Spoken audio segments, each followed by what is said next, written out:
Programme मद्दे मुकाबिल में खुशामदीद और मेरे साथ एज यूजुअल मौजूद हैं रऊफ क्लासरा साहब। उनको वेलकम करेंगे। क्लास साहब, सबसे पहले आपकी तासुरात, नया साल, नई बिगिनिंग्स, न्यू स्क्रीन, कैसा फील कर रहे हैं? बल्कि new challenges I must say कि एक ऑफ कोर्स से पहले तो हम इनके शुक्रगुजार हैं इसके न्यू ग्रुप के। हाँ। इनके चेयरमैन साहब के, अब्दुर्रहमान साहब के, चौधरी साहब के, फिर ये नसरुल्लाह मलिक साहब हो गए, फिर फवाद साहब हो गए, फिर हमारे दोस्त उस्मान भाई हैं वहाँ पे।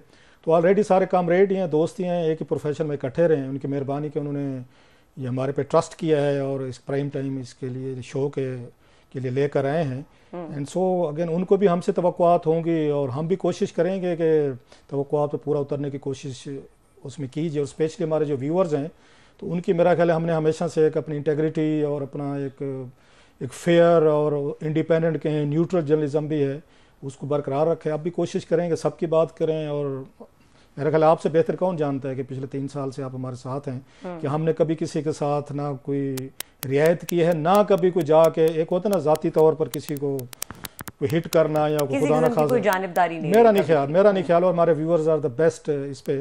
तो कोशिश करेंगे इस पूरी न्यू फैमिली में।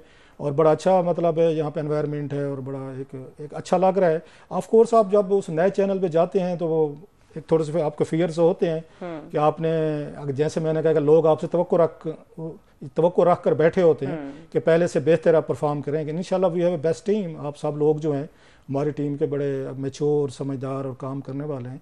And I am quite happy to be here. और आजकल वैसे क्यास के और आपको पता है मेस के दिन है पोलिटिकली तौर पर, अदरवाइज सो थोड़ा सा मुश्किल है। बट अगेन क्लास अब बेसिकली बात यह है कि people are all eyes in ears, specially when it comes to you, क्योंकि लोग आपको पढ़ते हैं, लोग आपको सुनते हैं। और वो जो बात आप करें एक्सपेक्टेशंस की, तो डेफिनेटली हर वक्त लोगों की मर्जी की बात नहीं की जाती। इस वजह से काफ़ी क्रिटिसिज्म भी होता है और फिर ये भी देखना पड़ता है कि लोग क्या सुनना चाहते हैं। बट मैंने जो आपके साथ एक्सपीरियंस किया उसमें हमेशा यही देखा है कि आपकी अपनी एक ओपिनियन रही है। चाहे उसका आपको फायदा ना भी हो रहा हो, लेकिन आप उस ओपिनियन को देते जरूर है, लोग नापसंद करें मोस्ट ऑफ द टाइम नुकसान ही हुआ है, जो मेरे ख्याल से एक सहाफ़ी की जिम्मेदारी भी है।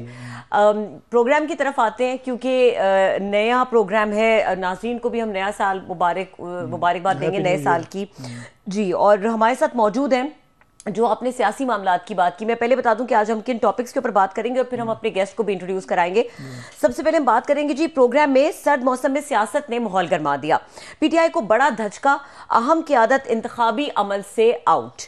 सैकड़ों उम्मीदवारों के कागजात नामजदगी मुस्तरद, अपीलें दायर। सुप्रीम कोर्ट में दरखास्त 3 जनवरी को समाअत के लिए मुकर्रर। दूसरी जानिब मुस्लिम लीग नून तकसीम, टिकटों और ओहदों पर लड़ाइयां। शाहिद खाकान अब्बासी के बाद मोहम्मद जुबैर फट पड़े, क्या वजह बनी है, इसके ऊपर बात करेंगे। इसके अलावा बात करेंगे मुजफ्फरगढ़ से साबिक रुकन असम्बली जमशेद दस्ती ने अपनी फैमिली के साथ पुलिस पर बदतरीन सलूक का इल्जाम लगाते हुए चीफ जस्टिस से अपील कर दी। इंतकामी सियासत पर हालात बिगड़ने लगे। जमशेद दस्ती के इल्जामात, इनकी हकीकत क्या है, इसके ऊपर बात करेंगे। इसके अलावा बात करेंगे अरकान पार्लियामेंट 12 अरब रुपए मालियत के 59,000 तोले सोने के मालिक निकले। असासों की फहरिस्त में बड़े बड़े इंकशाफात। कौन से मेंबर पार्लियामेंट के पास कितने किलो सोना है, किसके पास सबसे ज्यादा और किसके पास सबसे कम सोना है, इसकी तफसीलात भी आज के प्रोग्राम में अपने नाज़रीन के साथ शेयर करेंगे। और हमारे साथ मौजूद हैं सदर मुस्लिम लीग नून सिंध बशीर मेमन साहब, उनको वेलकम करेंगे। अस्सलाम वालेकुम बशीर मेमन साहब। वालेकुम अस्सलाम। और जो रऊफ क्लासरा साहब ने जो बातें की हैं, मेरे साथ इनका जाती ताल्लुक भी है और मैं गवाही देता हूँ व्यूअर्स को कि मेरे जाती ताल्लुक होते हुए ये सुबह में कोई न कोई मतलब कोई बात, शाम को हम बैठ के बात करते थे, गपशप करते थे। मेरे भाई हैं और दोस्त हैं हमारे। लेकिन दूसरे दिन कॉलम में कोई बात होती थी तो जरूर एफआईए में जब मैं डीजी था जरूर पॉइंट आउट करते थे। हमेशा मुझे मतलब जो उनको जो फीलिंग थी वो हमेशा ओपिनियन अपना बिल्कुल शाइस्तगी के साथ और बेहतर नमूने से देता था, जो कि मुझे जाहिर है कभी कभार बुरा भी लगता था। लेकिन मैं ये समझता हूँ अपनी सहाफ़ती जिम्मेदारियां जब अदा करने बैठते हैं तो शायद इनकी नज़र में ना कोई दोस्त है, ना रिश्तेदार है, ना कोई यारी दोस्ती है, सिर्फ और सिर्फ ये सहाफ़ी होते। तो इस बात पे मैं व्यूअर्स को और आपके चैनल को मुबारकबाद भी देता हूँ कि ऐसा इंडिपेंडेंट जर्नलिस्ट और हकीकत है बिल्कुल बेहतरीन दोस्त है आपकी बड़ी मेहरबानी sir, I am so grateful. ये ज़र्फ आपका है, ये आपका ज़र्फ है, आपने जब आपका ज़र्फ है, आपने ये चीज़ें बर्दाश्त करते थे, स्टोरीज स्कैंडल्स आपके इदारे पे, FIA, it was one of the powerful. शुक्र है आपने मान लिया, शुक्र है आपने मान लिया कि जब आप मुझ पर तनकीद करते थे जी, तो मैं आपको हमेशा सराहता था। आपने कभी ताल्लुक नहीं खराब किया, आई एग्री। और ये बड़े कम लोग रह गए सर, आप जैसे वो भी टॉप पे बैठे हूँ, ग्रेड 22 के ऑफिसर हूँ, DG FIA हूँ, और उनके आप पे भी कई दफ़ा मैंने चीज़ें लिखी, सख्त चीज़ें लिखी, बोला भी सही, तो लेकिन मुझे नहीं याद पड़ता। आप जब भी मिले आपने पहले से भी ज़्यादा इज्जत दी, वेरी रेयर। आपसे पहले डॉक्टर जफर अल्ताफ साहब थे, इस तरह के अफसर थे, वो भी ग्रेड 22 में थे, जो बर्दाश्त करते थे। साहब आपकी इज्जत इसलिए करता हूँ सर, वैसे ही इज्जत करता हूँ कि यू आर रऊफ कलासरा, लेकिन इसलिए ज्यादा इज्जत करता हूँ कि आपने रोटी के साथ, अपने प्रोफेशन के साथ आप सच्चे हैं, आप ऑनेस्ट हैं। बहुत शुक्रिया sir, thank you very much sir. अब कोई सवालात मेरा ख्याल है रबिया के पास हैं आपसे। जी बशीर अहमद साहब, आपके सेंटिमेंट्स बहुत अच्छे लगे सुन के। इसी से मैं अगर लिंक्ड एक बात करूं क्लास साहब के साथ, इजाजत के साथ, क्योंकि यूजुअली क्लास साहब की तनकीद की वजह से लोग क्लास साहब को पसंद तो करते होंगे जाती हैसियत में, लेकिन उनसे किसी ना किसी बात पे नाला रहते हैं। तो क्लास साहब जैसा शख्स जिसकी तारीफ कर रहा हो, उस शख्स के साथ क्या वजह बनी कि मोहम्मद जुबैर जो हैं वो पार्टी में उनकी वजह से थोड़े से अनकंफर्टेबल है या डिस्कंफर्ट में चले गए? आप वजह है, अगर मैं एक डायरेक्टली आपसे पूछूं। मैंने समझता, मैं चूंकि आजकल अपने इलेक्शन के सिलसिले में, अपने डोर टू डोर वर्क के सिलसिले में मैं मसरूफ हूँ बाहर, और मैंने मीडिया ताज़ा देखा नहीं है। लेकिन इतना मुझे पता है कि जब अभी 2-4 दिन पहले शहबाज शरीफ साहब हमारे प्रेसिडेंट PMLN कराची के दौरे पे आए हुए थे, तो उधर वो एयरपोर्ट पर रिसीव करने के लिए मौजूद थे, और हमारे सीनियर हैं और एक टेक्निकली साउंड इंसान है, और मेरे सामने बहुत अच्छे इंसान हैं, मेरे गाइड हैं और मुझे गाइड भी करते हैं, और जाहिर है गाइडेंस मुझे चाहिए भी होती है। और मैं चूंकि मुस्लिम लीग की नमाज में भी नया हूँ और सियासत में भी नया हूँ, तो मुझे वो सियासत के दाव पे, तो खैर वो खुद भी टेक्निकल आदमी है, मुझे मुख्तलिफ चीज़ें वो मैं उनसे गाइडेंस भी लेकर रहता हूँ। तो मुझे नहीं पता कि वो नाराज है, मगर जिस चीज़ मुझे पता नहीं है तो उन्होंने क्या बयान दिया है, क्या बातें की हैं, तो मैं उसके ऊपर कोई कमेंट नहीं करता। और मैं ये समझता हूँ कि मेरे कद से ये बड़ी बात है कि मैं अपने सीनियर के बारे में कोई बात कहूँ बगैर सुने उसको, और मतलब ये बिल्कुल इंतहाई वो गैर जिम्मेवाराना हरकत होगी कि मैं किसी के बारे में कोई बात करूं जब मैंने उनका मौक़िफ़ ना सुना हो और उनके साथ बात ना की हो। तो मैं इतना ही कहूँगा। वो इतना मुझे पता है कि वो आए हुए थे शहबाज शरीफ साहब के लिए एयरपोर्ट पे, और हमारी वहाँ पे गपशप भी हुई थी, और जाहिर है मैंने कोई गाइडेंस ही दी होगी। अब मैं ये बताऊंगा नहीं कि कौन सी गाइडेंस, लेकिन दी होगी जरूर, कोई ना कोई गाइडेंस जरूर दी होगी। अच्छा सर, आपने कोई ना कोई उनसे मशवरा किया होगा, आपने उनको मैं सिंसियर ना समझता तो मैं उनसे मशवरे ना देता। अच्छा, आपने बड़े एक अच्छे तरीके से बात की, बड़ा कम होता है कि आपने इतना हम्बल और इनकसारी के साथ जवाब दिया। तो लेकिन ये चीज़ हमने नोट की है, आप भी साहब जरा इतना बड़ा अरसा पावर कॉरिडोर से होकर गए, हु इज़ हु जिसको आपने यहाँ पे हैंडल नहीं किया, इंटरेक्शन नहीं किए, पीपल्स पार्टी हो, इमरान खान साहब की पार्टी हो, या इवन जरदारी साहब की हुकूमत हो, आपने सारी देखी हैं। और सब आप ठीक है पॉलिटिक्स में नहीं थे, लेकिन आप पॉलिटिकल लोगों से तो इंटरेक्ट आप कर रहे थे। एक चीज़ हमने जो नोट की है, जब से आप पार्टी में आए, आपकी इंडक्शन हुई, उसके बाद जुबैर साहब अनकंफर्टेबल होना शुरू हुए, और वहीं से सारे इख्तलाफात जो हैं वो सामने आना शुरू। ठीक है आपके साथ नहीं होंगे, उन्होंने कभी आपके बारे में बात भी नहीं की, लेकिन एक फीलिंग तो आई है कि अचानक उनको हटा के आपको वहाँ पे नून लीग का सदर बनाया गया, फिर आपको कन्वीनर बनाया गया वहाँ से, ये जलसा होना था। तो आप कहीं पे अपने आप को जिम्मेदार मतलब नहीं समझते कि मेरा तो इसमें कोई कसूर है, लेकिन ये सारी शुरुआत तो आपके आने से हुई सर। सर मैं यही तो कह रहा हूँ, ट्रेन मार्च में वो सारी मीटिंग्स में शरीक होते थे। मैं तभी तो कह रहा हूँ कि उनकी नाराजगी है ही नहीं, उनकी नाराजगी है ही नहीं, मैं तो ये समझता हूँ। इसलिए कि ट्रेन मार्च में वो साथ थे, और मेहराबपुर पे ट्रेन में वो हमारे साथ थे, ट्रेन मार्च में जो भी हमारी मीटिंग हुई उनमें जुबैर साहब हमारे साथ थे। मेहराबपुर पे वो चूंकि हम सारे के सारे जितने भी जो जो मेंबर्स थे वो डाइनिंग कार में बैठे हुए थे, बड़े अनकंफर्टेबल बैठे हुए थे। तो फिर मैंने उनको रिक्वेस्ट की कि सर आप एक काम करें कि हम मतलब गाड़ियां कर लेते, आप जो है बाई रोड चली जाए, इसलिए कि बैठ के पूरी रात नहीं गुजारी जा सकती और कल जलसा भी है।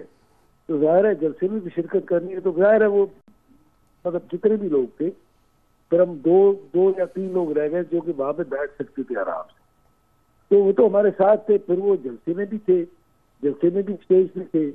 और परसों मैंने आपको बताया मेरी बात हुई है, मैंने उनसे कोई मशवरा लिया होगा, डेफिनेटली मैं मशवरा लेता हूँ, तो मैंने उनसे मशवरा लिया हुआ तो उन्होंने बिल्कुल इंतहाई गौर से मेरी बात सुनी होगी और मुझे ऑप्शन, और जिस तरह होता है कि ये 3 ऑप्शन हैं, अब इसको मैं ये इस ऑप्शन को रिजेक्ट करता हूँ, इसको इस तरह कर ले, इसको इस तरह कर ले, इसको इस तरह कर ले, वो तो मुझे मशवरे देते हैं, वो तो मुझे मशवरे देते हैं।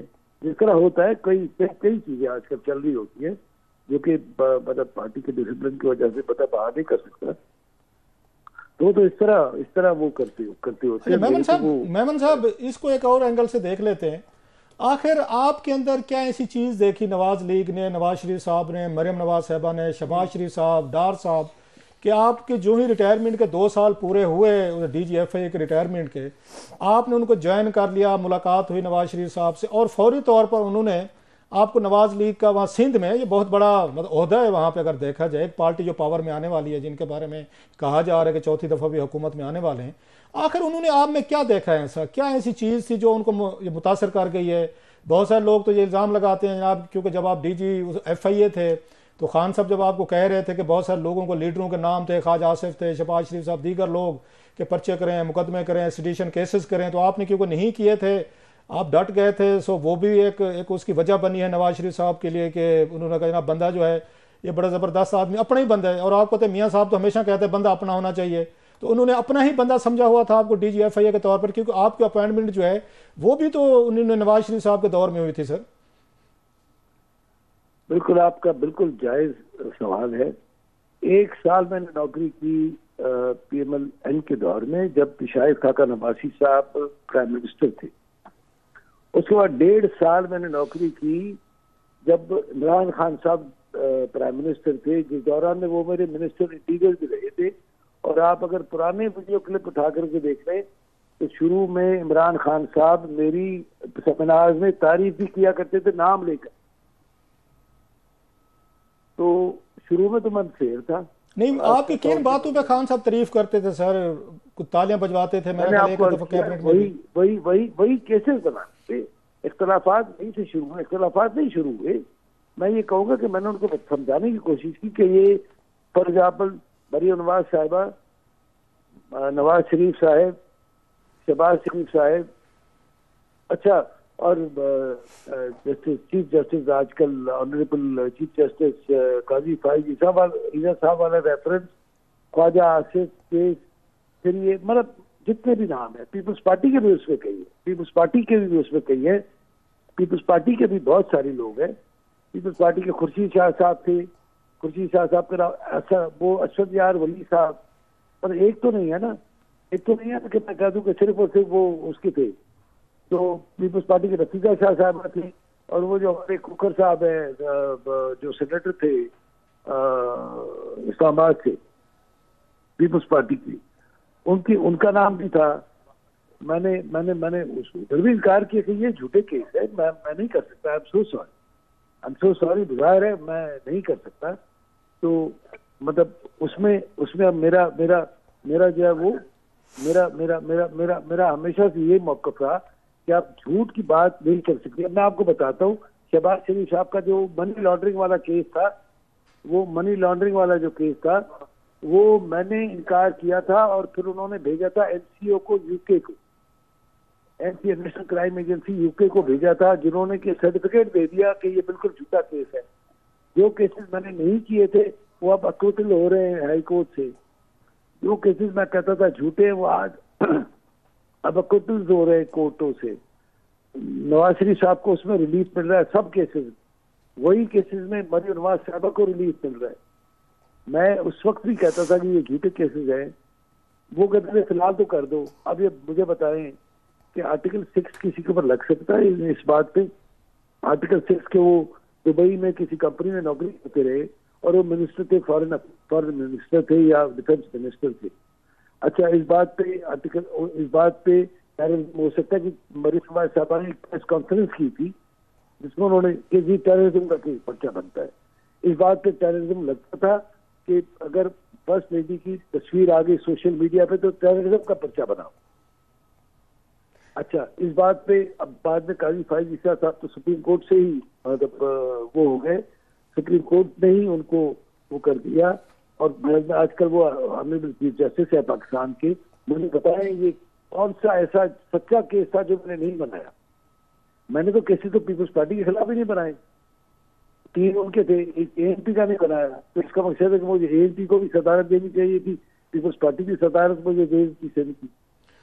अच्छा सर, जरा अब जरा सिंध पे आते हैं थोड़ा सा। चलें, आपने एक तफसील से बता दिया, अगरचे फिर भी आपके क्रिटिक्स जो हैं वो सवालात तो उठाते रहेंगे कि आखिर वही वाली बात कि बशीर मेमन साहब जो हैं उनके पास क्या ऐसा वो था, सियासी क्लाउड था, पावर थी कि पूरा सिंध जो है उनके हवाले किया गया। तो बहरहाल ये बताएं, अपनी कंस्टिट्यूंसी में सर इस वक्त एमएनए का इलेक्शन आप लड़ रहे हैं, तो कैसा आपको रिस्पांस मिल रहा है सर? एक साबिक एक पुलिस ऑफिसर जो है इलेक्शन लड़ने गया है, तो क्या रिस्पांस है? और आपके अगेंस्ट जो है पीपल्स पार्टी या जीटीए वगैरह कौन है कि जो इलेक्शन कंटेस्ट कर रहे हैं? मैं करूं, मेरा भाई 2018 के इलेक्शन लड़ा था और उसने 35,000 वोट लिए थे। जी ठीक है, 35,000 वोट लिए थे 2018 में। तो मैं politics is not new for me. और मेरा बहनोई, मेरा चतुराग भाई भी है, मेरा साला भी है, वो डिस्ट्रिक्ट काउंसिल हैदराबाद का चेयरमैन था पिछली दौर में पीपल्स पार्टी का, और अभी वो चंदोजाम टाउन का चेयरमैन है। अच्छा, मेरे चचा, मेरे कजन, वो सारे के सारे डिस्ट्रिक्ट काउंसिल के मेंबर्स रहे हैं। तो मैं कोई मतलब मैं ये नहीं था कि मैं फुटपाथ पे मैं कोई बस का इंतजार कर रहा था और बस के इंतजार में मैं बैठ गया। उन्होंने मुझे कन्वीनर लगाया। मेरे ख्याल में वो जो ड्यूटी हुई, मैं समझता हूँ वो लॉजिस्टिक्स की ड्यूटी थी, मैं ये समझता था। और जाहिर है बड़ा टफ था कि मतलब, लेकिन वो जो रिस्पांस था वो मेरी वजह से नहीं था। रिस्पांस था कि नवाज शरीफ साहब के आने की खुशी थी लोगों को, तो दूसरा मरीम नवाज साहबा ने एक हमारा जो यहाँ पर वर्कर्स का हमने इजलास किया था, सारे सिंध के जो इंटीरियर सिंध के जितने भी थे जल सब्जी और सुदूर, उनको मेरे घर जो हाला में है वहां पे बुलाया था। वहां पे ऑडियो लिंक पे खिताब किया था मेरे मोबाइल फोन पे, और दूसरा एक वीडियो लिंक पे खिताब किया था सागर में मरीम नवाज साहबा ने। तो सिंध में ट्रेन का पोजीशन ये थी कि 1450 लोग 1404 की जितनी गुंजाइशें बैठती, और एक ट्रेन पे 2600 से 2700 लोग गए। ठीक है। और फिर बाई रोड कई लोग नाराज होकर के बाई रोड। आप सर कुछ जीतने की किस पोजीशन में है? कोई आप सीट निकाल पाएंगे वहां से? पहली दफा इलेक्शन लड़े हैं सर। ना ये फैसला इंशाल्लाह सिंध के अवाम करेंगे। ये फैसला मटियारी के अवाम करेंगे।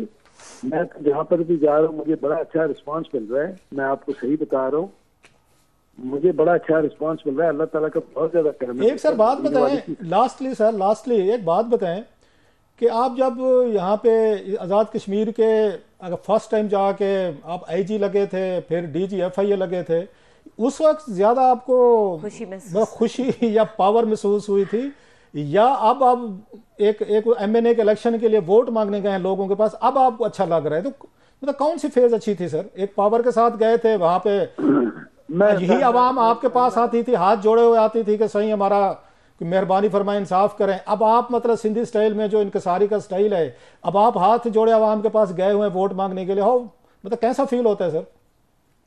वैसे थोड़ी देर के लिए अपना जो मेरा रवैया आपने देखा है सर। मेरा रवैया शुरू से, मैं कभी भी अपने आप को पावरफुल नहीं समझा। एज SP भी, एज DIG भी, एज IG भी, एज DGFIA भी, मैंने पावर के नशे में नहीं आया। मैं जमीन पे ही रहा, मैं जमीन पर रहा, इंसान रहा। और अपने आप को कभी भी किसी भी किस्म के हवा में मैं नहीं रहा, ये तो गवाह आप भी है ना। ऐसे ही है, मेरे रवैये की। तो जाहिर है मैं अपने लोगों में वापस आया हूँ तो मुझे रिस्पॉन्स भी उसी तरह का मिलना होगा। मैं अपने लोगों से मिलता हूँ, मेरे अंदर ना कोई कॉम्प्लेक्स था, मैं एक आम इंसान हूँ। अल्लाह ताला ने मुझे बहुत ज्यादा परवरदिगार है, बहुत ज्यादा नवाजा। सारी जिंदगी मुझे खुदा ने बहुत ज्यादा रहमतें और करम मुझ पर नाजिल किए, बहुत ज्यादा करम किया अल्लाह ताला ने, जिसका कि मैं लायक नहीं था। मैं आज भी कहता हूँ कि खुदा ने मुझे बहुत ज्यादा दी, हर लिहाज से। जी ठीक है, हर लिहाज से रऊफ साहब। जी जी, बहुत शुक्रिया सर आपका, थैंक यू वेरी मच। बहुत शुक्रिया। बशीर मेमन साहब हमसे एक्सक्लूसिव गुफ्तगू कर रहे थे, टाइम देने का बहुत शुक्रिया। और यहाँ पे वक्त हुआ ब्रेक का, लेकिन ब्रेक के बाद हम बात करेंगे। हमारे साथ मुल्तान से सीनियर सहाफ़ी जमशेद रिजवानी मौजूद होंगे और जमशेद दस्ती साबिक रुकन असम्बली रहे हैं। उन्होंने कुछ सीरियस इल्ज़ामात लगाए हैं कि उन पर बदतरीन, उनकी फैमिली पर उन पर बदतरीन तशद्दुद किया गया पुलिस की जानिब से। और जो उनके साथ जो वीडियो पैगाम उन्होंने जारी किया, चीफ जस्टिस अपील की, उसकी क्या डिटेल्स हैं और इसकी हकीकत क्या है, इसके ऊपर बात करेंगे जमशेद रिजवानी से। इस ब्रेक के बाद हमारे साथ रहिए।